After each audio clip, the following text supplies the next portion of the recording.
Allohim, men ba'zida o'zimdan uyalaman. Chunki senga faqat yuragim ezilganda, hayotim izdan chiqqanda yuzlanaman. O'sha og'ir kunlarda qo'limni ochib duo qilaman. Ko'zim yoshlanib yordam so'rayman. Ammo quvonchdachi, yutuqdachi, yaxshi kunlarimda seni unutib qo'yaman. Go'yoki bu yaxshi hayotni o'zim qurib qo'ygandek yashayman. Go'yoki omad, kuch, baraka o'zimdan. Ammo biroz qoqilsam, qalbim ezilsa, yana senga qaytaman.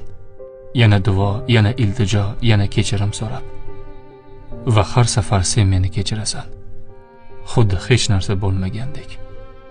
Allohim, bundan uyalaman. Yaxshi kunlarda seni unutib, faqat yomon kunda izlashdan uyalaman.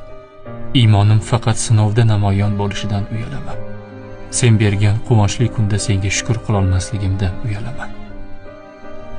Robbim, menga kuch ber.